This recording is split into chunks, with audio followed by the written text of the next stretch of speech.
আমরা যে লড়াই সংগ্রামগুলো করেছি সেই লড়াইয়ে যে সুদূর প্রসারী ফল, সেই ফলটা কিন্তু শুধুমাত্র কুর্মী জনজাতির মানুষেরাই পেয়েছে সেটা নয়, এলাকার আপমর বসবাসকারী সমস্ত লোকেরাই তার সুযোগটা পেয়েছেন। যেমন ধরুন, আমরা মোটামুটি 2004 সাল থেকে লড়াই করলেও এই পর্বের যে লড়াইটা চলছে এইটা মূলত আমাদের শালবনিয়ে একটা কেন্দ্রীয় সম্মেলন, তারপরে ডুনকু, তারপর থেকে আমাদের এই লড়াইটা চলছে। আপনারা জানেন, এইটা আবার বলছি যে এটা ব্যক্তিগত একটা স্বার্থ আছে, যেটা কুর্মী জনজাতির নিজস্ব স্বার্থ। বাকি অধিকাংশ স্বার্থগুলো কিন্তু এই এলাকার সমস্ত মানুষের জড়ায় আছে। যেমন ধরুন, আমরা একটা আন্দোলন করছিলাম যে সরকারিভাবে যে ধান কেনা হচ্ছিল সেইগুলোর ছুট কিন্তু কোথাও 10 কেজি, কোথাও 12 কেজি পর্যন্ত নেওয়া হচ্ছিল, অর্থাৎ 1 কুইন্টালে ছাড় দেওয়া নেওয়া হচ্ছিল মিল কর্তৃপক্ষ সরকারের মদতেই আমরা বলবো, কারণ সরকারিভাবে ধানটাকে যেহেতু কেনা হচ্ছে মিলে, সেখানে 10 কেজি 12 কেজি পর্যন্ত 1 কুইন্টালে ছাড় নেওয়া হচ্ছিল। অর্থাৎ যদি 10 কেজিও হয় তাহলেও কিন্তু সেখানে 180 টাকা নেওয়া হচ্ছিল। তাহলে এইদিকে যারা ফড়িয়া ব্যবসায়িক আছে তারাও প্রায় 1600-1700 টাকা করেই কিনছিল। অর্থাৎ আমাদের এই গাড়ি ভাড়া দিয়ে দীর্ঘদিন অপেক্ষা করার পরে আমরা সেই ফড়িয়া ব্যবসায়ীদের যে রেট, সে রেটেই পাচ্ছিলাম। 1820 পরিবর্তে আমরা ওই 1600 সামথিং পাচ্ছিলাম। সেটা এই আদিবাসী কুর্মী সমাজ অজিত প্রসাদ মাহাতোর নেতৃত্বে বিভিন্ন ব্লকে, জেলায়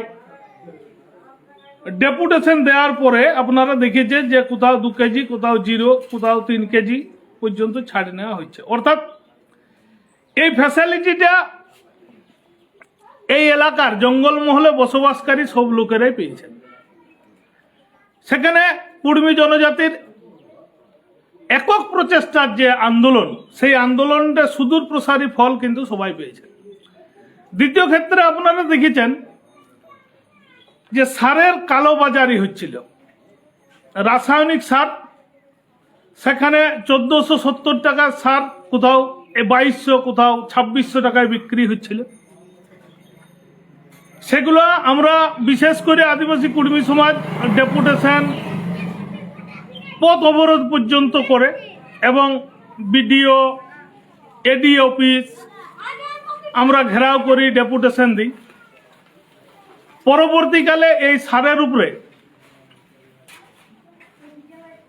যে কালোবাজারি হচ্ছিল সেটা কিন্তু আমরা রোধ করতে পারি এবং সরকারি যে নির্ধারিত ধার্য মূল্য, সেই ধার্য মূল্য কিন্তু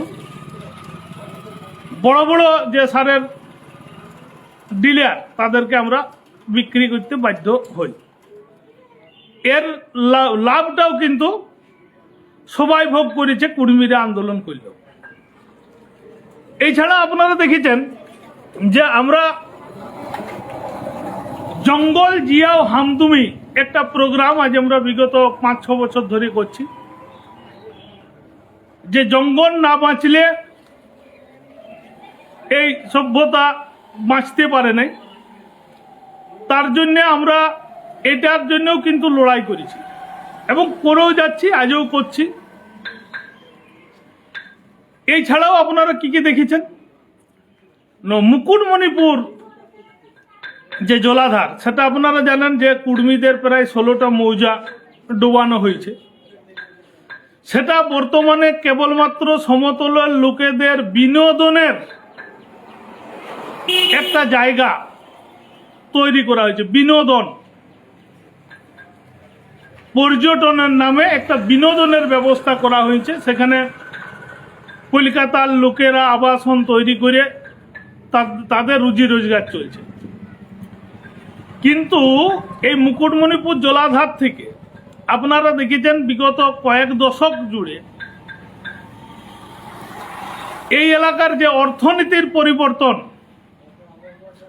ঘটেছিল সেটা মূলত মুকুটমণিপুর জলাধারের উপরে নির্ভর করে। তিনবার চাষ হচ্ছিল, নিয়মিত জল ছাড়া হচ্ছিল, ফলে এলাকার অর্থনীতির একটা পরিবর্তন ঘটেছিল। কিন্তু বিগত কয়েক দশক যদি দেখেন, এটা শুধুমাত্র একটা বিনোদনের জায়গা তৈরি করা হয়েছে এবং কিছু কলকাতার লোকের আবাসন করে রুজি রোজগারের ব্যবস্থা করা হয়েছে। কিন্তু যে উদ্দেশ্য নিয়ে তৎকালীন যুগে তৈরি হয়েছিল যে সেচের কাজে, সেই প্রাইমারি লক্ষ্যটাকেই কিন্তু এখন অ্যাভয়েড করে করা হচ্ছে। তো এর জন্যে যা আমরা আদিবাসী কুর্মী সমাজ কিন্তু আন্দোলন করেছি। তো এই বছর কম বর্ষা, কম বৃষ্টি হওয়া সত্ত্বেও আপনারা দেখেছেন যে নিয়মিত জল ছাড়ার প্রক্রিয়াটা, যদিও একটা জল ছাড়ার সাথে সাথে একটা যে গ্যাপ থাকা উচিত ছিল, সে গ্যাপটা কিন্তু না রেখেই পরপর যেন জল খালি করাটা একটা উদ্দেশ্য হয়ে গেছিল, সেটাও কিন্তু আমরা আন্দোলন করেছি।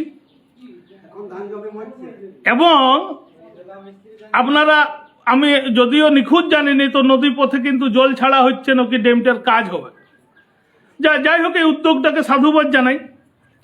কিন্তু যে মহতি উদ্দেশ্য নিয়ে মুকুটমণিপুর ড্যামটা তৈরি হয়েছিল, সেই ড্যামটার জল যাতে সঠিকভাবে ব্যবহার করা যায় এবং কৃষিকেন্দ্রিক আমাদের এই যে জেলাগুলো আছে, এগুলো শিল্পর উপরে নির্ভরশীল নয়, তাহলে কৃষি এর উপরেই অধিক অর্থনীতিটা নির্ভর করছে। অথচ সেই অর্থনীতিটা ধ্বংস করার যে অপচেষ্টা, এটা কারা কিভাবে করছে সেটা যদিও আমার সঠিকভাবে জানা নাই, যে এই এদের অর্থনীতি ধ্বংস করে কেবল ঝান্ডা অভিমুখী তৈরি করার যে অপচেষ্টা কিনা, সেটাও কিন্তু পর্যালোচনা করার সময় এসেছে। তো এটাও কিন্তু এই আদিবাসী কুর্মী সমাজ আন্দোলন করছে এবং জল নিয়মিত ছাড়ার ব্যবস্থা করছে। এছাড়াও আপনারা দেখেছেন যে সমস্ত পরিবারগুলো আজ একটা জল ডুবির তকমা পেয়েছে, অর্থাৎ সেই এলাকায় যারা অরিজিনাল অধিবাসী ছিল তাদেরকে কিন্তু সেই স্টল দেওয়া হচ্ছে না, তাদের সেখানে কোনো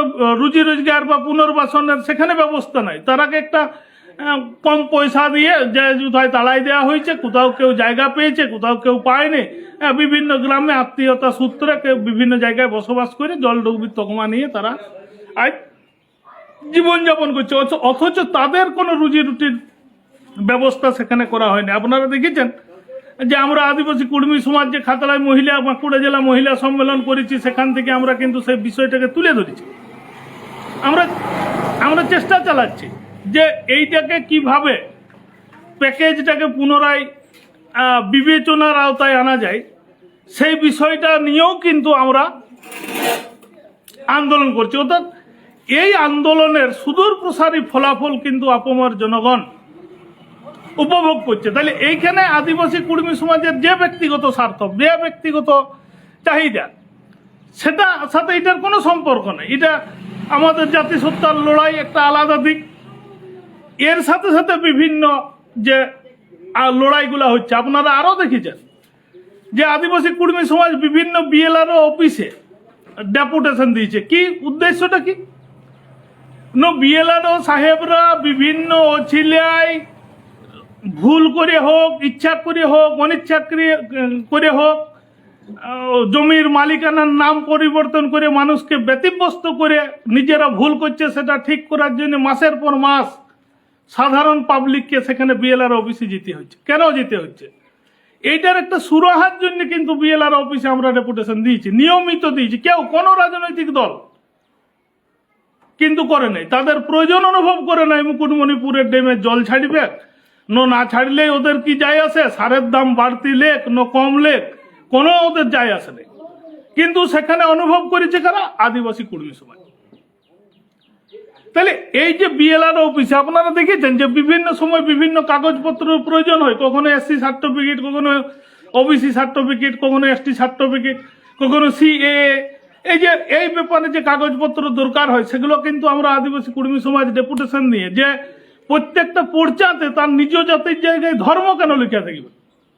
কেউ কি বলেছে আমার ধর্ম এই যে এটা উল্লেখ করা হচ্ছে দলিলে রেকর্ডে, কেন এটা করা হচ্ছে? আমরা কিন্তু সেটাও দাবি জানাইছি যে এইগুলা বন্ধ করুন। আপনি নিজ জাতির জায়গায় নিজ জাতি লিখুন, সেখানে কুর্মী হইতে পারে, সাঁওতাল হইতে পারে, সর্দার হইতে পারে, খয়রা হইতে পারে, কোড়া হইতে পারে, বিভিন্ন যে জাতির মানুষেরা বসবাস করছে তাদের পর্চাতে কিন্তু সেই জাতিটা উল্লেখ করার প্রয়োজন আছে। এটা আমরা কিন্তু দাবি দীর্ঘদিন ধরে লড়াই করেছি।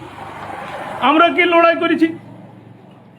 আমরা এলাকার যে মনি ঋষিরা আছেন, এখানে আমাদের মনি ঋষি বলতে কি যারা স্বাধীনতা সংগ্রামী আছে,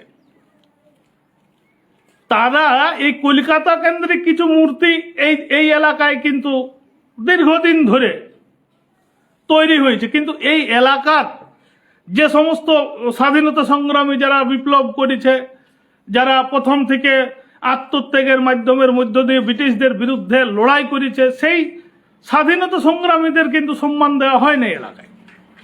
তার পরিবর্তে কলকাতার কিছু মনি ঋষিকে আমাদের ঘাড়ে চাপিয়ে দেওয়া হয়েছে। হোক তাদের মূর্তি হোক, আমাদের কোনো আপত্তি নেই, কিন্তু এই এলাকার যে মূর্তিগুলো দরকার আছে, সিধু কানু, ভগবান বিরসা মুন্ডা, রঘুনাথ মাহাতো, রঘুনাথ সিং, গঙ্গা নারায়ণ সিং, এধারে দুর্জন সিং, ফতে সিং সহ যে বিভিন্ন এই এলাকার যে মনি ঋষি বা যারা স্বাধীনতা সংগ্রামী, যারা শহীদ, তাদের কিন্তু সম্মান জানানো হয় নাই। আমরা সেটাও আন্দোলনের মাধ্যমের মধ্য দিয়ে নিজেদের অর্থ খরচ করে, যেগুলো সরকারের করা উচিত, যেগুলো বিভিন্ন আঞ্চলিক যে প্রশাসকগুলো আছে, যে বিভাগগুলো আছে, পঞ্চায়েত সমিতি, জেলা পরিষদ, বিডিও, ডিএম সাহেব, ইনাদের এটা দরকার ছিল, কিন্তু উনারা সেটা করেন নাই। আমরা এই আন্দোলনের পরে নিজেদের অর্থ খরচ করে আমরা সেই মূর্তিগুলা কিন্তু বানাচ্ছি। এই লড়াইটা কুর্মী জনজাতির এসটি বা আত্মপরিচিতির লড়াইয়ের সাথে কোনো সম্পর্ক নাই। আমরা সেটা কিন্তু করার চেষ্টা করেছি। এই ছাড়াও আপনারা জানেন যে এই এলাকার সংস্কৃতি, ন্যাক নীতি, এইটা কি করে বাঁচবে, তার জন্য বিভিন্ন সময় সরকারের আমরা দৃষ্টি আকর্ষণ করার চেষ্টা করেছি। ঈদ, করম, মকর, বাঁধনা, জিতিয়া, ছাতা, টুসু, ভাদু, সরকারি প্রচার মাধ্যমে এগুলো প্রচারের আমরা দাবি তুলেছি। সরকারি মান্যতার জন্য আমরা ছুটির আবেদন করেছি। করম পরবে আপনারা জানেন যে ছুটি আমরা পেয়েওছি। দীর্ঘ লড়াই, এই লড়াইয়ের ফল কিন্তু এটা আমরা পাচ্ছি। আপনারা জানেন যে আমাদের একটা কাড়া লড়াই, এটা একটা জঙ্গলমহলের সংস্কৃতি। কারো কাছে মনে হইতেই পারে এগুলো অপসংস্কৃতি, মনে হইতেই পারে। আপনারা জানেন যে তামিলনাড়ুর যে জালিকাট্টুর মানুষের সাথে ষাঁড়ের লড়াই, সুপ্রিম কোর্ট সেটা বন্ধর জন্য অর্ডার করার পরেও সেটা কিন্তু চলছে। কেন? সেই এলাকার সংস্কৃতিকে বাঁচিয়ে রাখার জন্য তারা যে লড়াই করেছে, সুপ্রিম কোর্ট সেই রায়টাকে তুলে নিতে বাধ্য হয়েছে। তেমনি আমাদের অজিত প্রসাদ মাহাতোর নেতৃত্বে আপনারা জানেন যে পুরুলিয়া ডিএম অফিস, এসপি অফিসে কাড়া নিয়ে গিয়ে তার প্রতিবাদ করা হয়েছে, এবং তার ফলে এখন একটু সেফটি করে আমরা সেই কাড়া লড়াইটা করতে পারছি। এই জঙ্গলমহলে কাড়া, ছাড়া, টুসু, ভাদু, এগুলা যে সংস্কৃতি, এই সংস্কৃতিগুলা বাঁচায় রাখার জন্য অজিত প্রসাদ মাহাতোর নেতৃত্বে লড়াই চলছে। আপনারা দেখেছেন যে ঝুমুর, এই জঙ্গলমহলে যত যে রাজনৈতিক দল আছে, তারা এই ঝুমুর গানের মাধ্যমের মধ্য দিয়ে মানুষকে অনুপ্রাণিত করার চেষ্টা করে। অথচ এই জঙ্গলমহলে যখন কোনো সরকারি প্রোগ্রাম হয়, সেই সরকারি প্রোগ্রামে কলকাতার হাসা চামড়ার গায়ক গায়িকাকে নিয়ে আসে, লক্ষ লক্ষ টাকার বিনিময়ে তাদের কলকাতা কেন্দ্রিক সমতলের যে সংস্কৃতি, সমতলের যে গান, সেগুলো আমাদের উপরে চাপিয়ে দেওয়ার চেষ্টা করা হয়। কিন্তু যখন ভোটের প্রয়োজন হয় তখন এই ঝুমুর গানকে ব্যবহার করা হয়। এই কুর্মী জনজাতির এই লড়াইয়ের ফলে ঝুমুর আজ আবার প্রাণ যেন ফিরে পেল। কত অনামী শিল্পী, কত লেখক, কত কবি, কত সাহিত্যিক, তাদের যে সেই যে গুণাগুণ যেগুলো আজ সুপ্ত অবস্থায় ছিল, সেগুলো আজ বহিঃপ্রকাশ পাচ্ছে। কেন? বিভিন্ন লড়াই সংগ্রামে সেই শিল্পীরা তাদের পরিচিতি ফিরে পাচ্ছে। আপনারা দেখেছেন গত পঞ্চায়েত নির্বাচন থেকে শুরু করে বিভিন্ন শিল্পীরা তারা কিন্তু রাজনৈতিক দলের গান গাইতে অস্বীকার করে এবং সেগুলো বয়কট করে।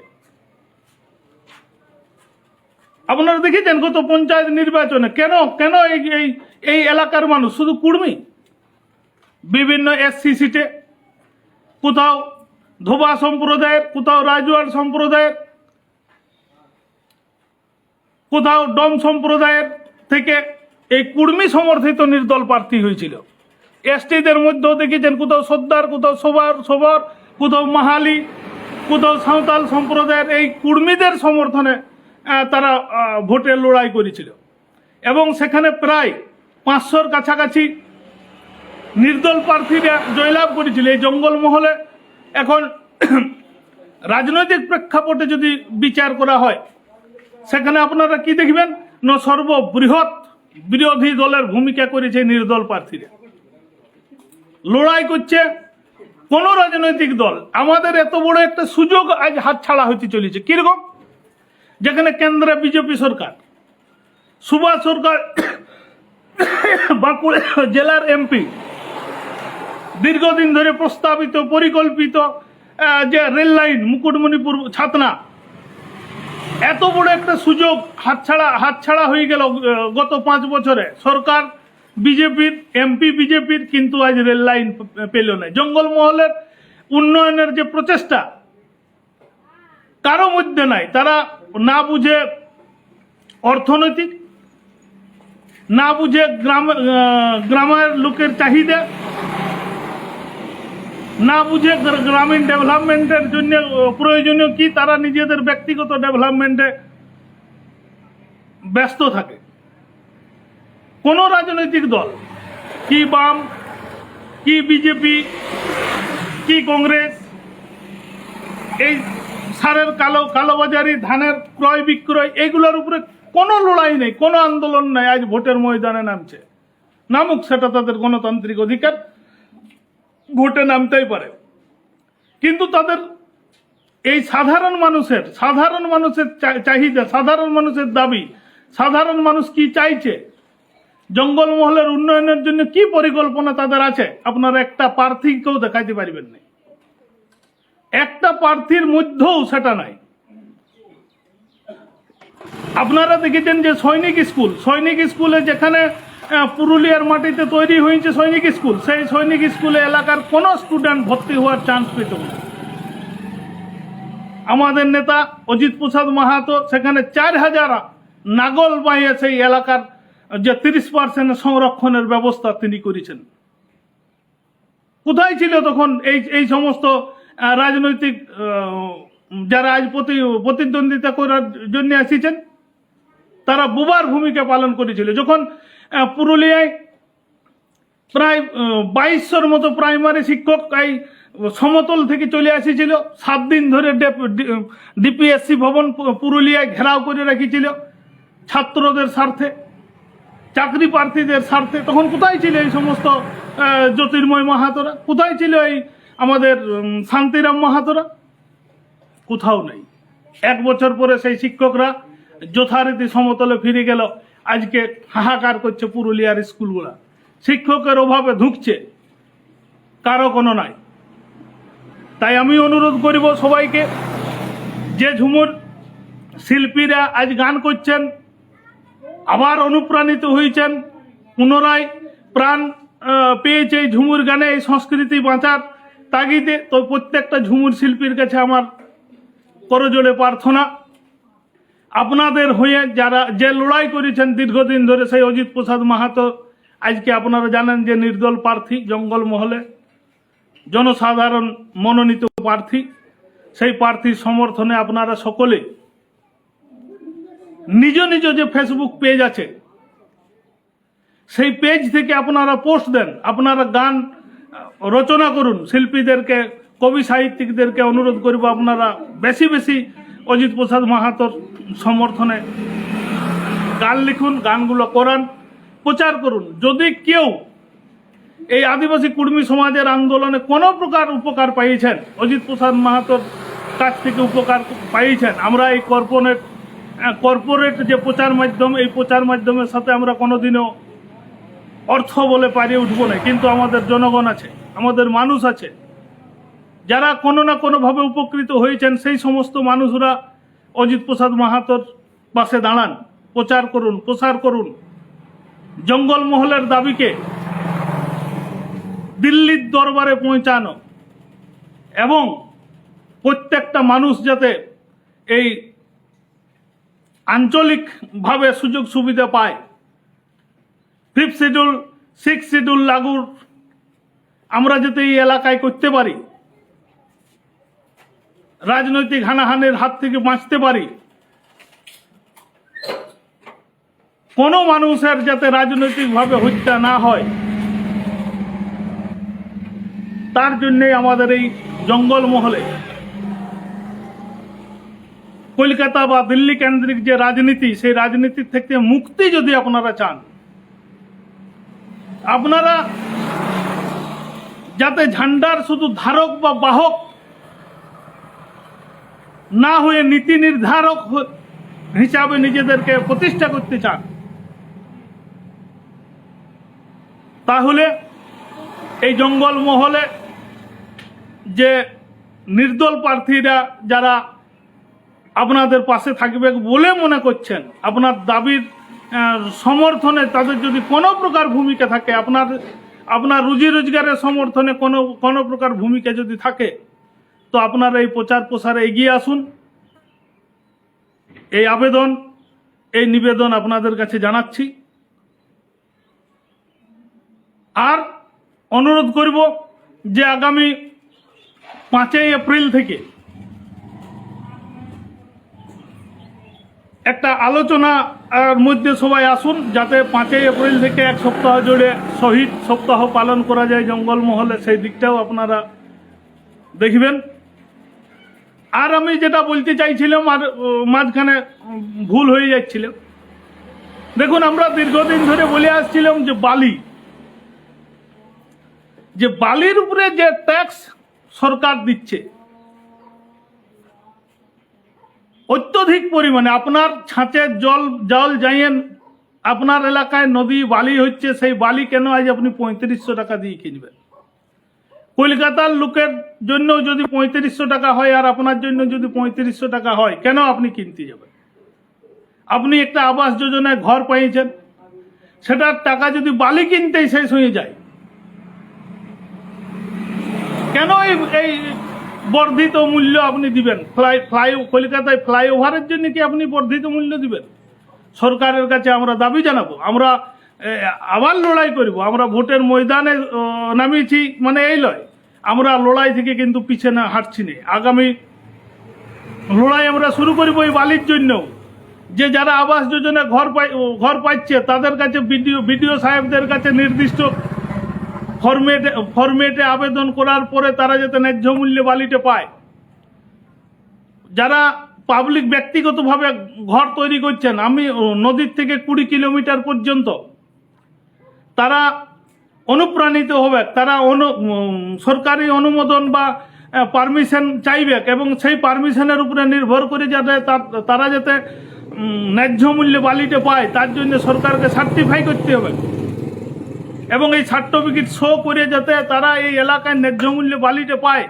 সেই জন্য আমরা কিন্তু লড়াইটা শুরু করেওছি, আবার শুরু করব, ন্যায্য মূল্যে যাতে বালিটা পায় এবং এলাকায় সেই ব্যাপারগুলো আমরা দেখাশোনা করব। আমরা আরও দেখেছেন যে দীর্ঘদিন ধরে আজ পশ্চিমবঙ্গের অর্থনীতি আর একটা বিষয় ছিল যে এই আবাস যোজনার সাথে সাথে বহুত ইট ভাটা বৃদ্ধি পাইছিল, সেগুলো আজ দীর্ঘদিন বন্ধ হয়ে গেছে।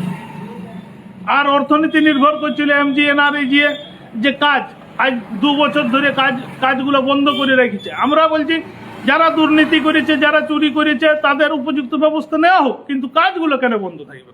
গ্রামীণ অর্থনীতি যে একটা অ্যাক্টের মাধ্যমে পাওয়া, দীর্ঘ লড়াইয়ের ফলে পাওয়া, সেগুলো কেন বন্ধ থাকবে? সেগুলো দেখা উচিত। এবং গ্রামীণ অর্থনীতি, এই অর্থনীতিটাকে আজ গ্রামে গ্রামে মোড় তোড়গুলো যেগুলো বেড়ে উঠেছিল, তার মূল কারণ হচ্ছে আবাস, তার মূল কারণ হচ্ছে এমজিএনআরইজিএ। সেই অর্থনীতিটাকে আজকে ধ্বংস করে দিচ্ছে গ্রামের।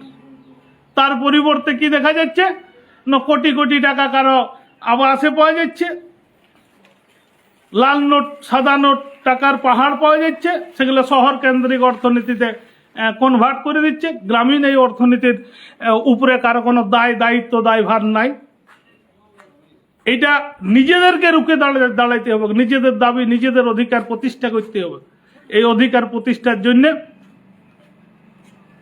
যে সমস্ত নির্দল প্রার্থীরা কে আপনারা মনে করছেন যে আপনাদের হয়ে কাজ করবে, এই দলীয় গণতন্ত্র, যে দলীয় গণতন্ত্র, এটা মানে নির্দেশতন্ত্রই বলা চলে। কারণ এই দলীয় প্রতীকে যারা নির্বাচিত হবেন তারা আমার আপনার কথা বলবেন নেই, ওনারা তার দলের স্ট্যান্ডটাই বলবেন। আর যদিও দলীয় স্ট্যান্ড এখন কারো নাই। ইতিমধ্যে আমি আজকে একটা পোস্ট দিয়েছিলাম যে ভগবানের প্রাণ প্রতিষ্ঠা মানুষ করতে পারেন বক্তাকে অভিষেক ব্যানার্জি, বক্তা অভিষেক ব্যানার্জি। তো আমাদের দেখেছি যে মূর্তিতে প্রাণ প্রতিষ্ঠার নামে যে বুজরুকিগুলো চলছে, অর্থাৎ এটা প্রমাণিত। অজিত প্রসাদ মাহাতোর নেতৃত্বে তিনি যে প্রশ্নগুলো তুলেছিলেন, তিনি যে কুসংস্কারের বিরুদ্ধে লড়ার কথা বলেছেন, সেগুলো আজ ধীরে ধীরে প্রতিষ্ঠা পাচ্ছে। অর্থাৎ ভগবানের প্রাণ প্রতিষ্ঠা মানুষ করতে পারে নাই, মূর্তির প্রাণ প্রতিষ্ঠা মানুষ করতে পারে নাই। তিনি যে বক্তব্যগুলো রেখেছিলেন, তিনি পেরিয়ার স্বামীর কিছু উদ্ধৃতিকে কোট করে বলেছেন, সেটা অজিত প্রসাদ মাহাতোর বক্তব্য বলে চালাই দিয়ে একটা বিরূপ প্রতিক্রিয়া সৃষ্টির যে অপচেষ্টা তাদের আজকে পড়ে গেছে, তারা যে ভুল সেটা ধীরে ধীরে প্রমাণিত হচ্ছে। সত্যি কখনো চাপা থাকে না, সত্যি একদিন না একদিন প্রতিষ্ঠা পাবে, কুসংস্কার থেকে মানুষ মুক্ত হবে। এই অপেক্ষায় আপনারা থাকুন। সবাইকে গড় নমস্কার, জোহার জানিয়ে আমার বক্তব্য এখানে শেষ করছি। জোহার।